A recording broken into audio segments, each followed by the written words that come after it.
And welcome back. Well, cardiovascular disease is the #1 cause of death in both men and women, yet millions of Americans are still taking treatments that may not reduce their risk of heart attack or stroke. Surprising, right? Joining us today to discuss what patients and caregivers need to know and what options are available to reduce cardiovascular risk is Dr. John Osborne. He is the founder and director of the State of the Heart Cardiology. Thanks for joining us today. My pleasure, Tiffany. Thank you. Absolutely. I think people are going to be shocked to hear that there are so many Americans who are still at risk of a cardiovascular event despite taking statins or other medication. Why is that?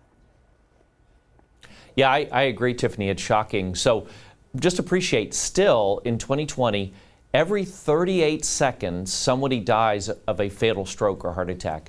Roughly, heart disease kills about 40% of us, more than a variety of other causes of death, and still continues to be the #1 leading cause of death in the United States. Many patients, of course, appropriately take statin therapy, and statins are great drugs. They're the foundation of care. They're certainly evidence-based, but the problem is that statins only lower your risk of a cardiovascular event, a stroke or heart attack, by 25 to 35%. So imagine you had car insurance that only paid for 25 to 35% of your car accidents.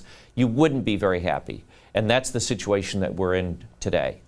Yeah, that's leaving a lot of risk on the table, and that's obviously something we don't want to risk. Now, there's something I read here that I'd like you to explain, because it says that statin-taking patients should not take, and I'm not sure if I'm saying this right, fennofibrates or niacin to reduce cardiovascular risk. What's the problem with the combination there?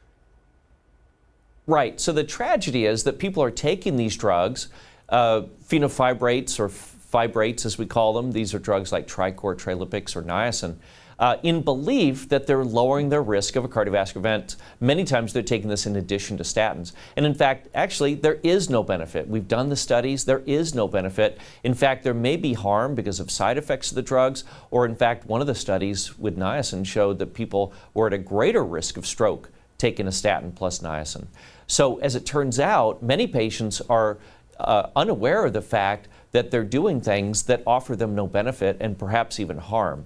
In fact, about 12 million people, while taking statins, still have elevated levels of triglycerides in their blood. And as it turns out, we found that triglycerides are a very substantial marker for increased risk of strokes and heart attacks.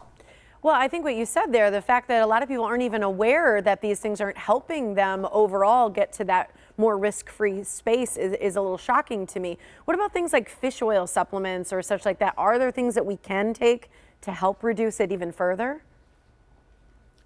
Well, there are things we can take, but I will tell you that niacin, fibrates, those drugs we talked about before, the FDA approval was actually removed 4 years ago. The vast majority of people don't know this, and many docs don't know this as well. But even fish oil supplements have been looked at scientifically and again shown no benefit. Now, here's the good news. Despite the bad news that lots of things we think should be working or might be working actually don't, like the drugs we talked about, fish oil supplements, niacin, and fibrates.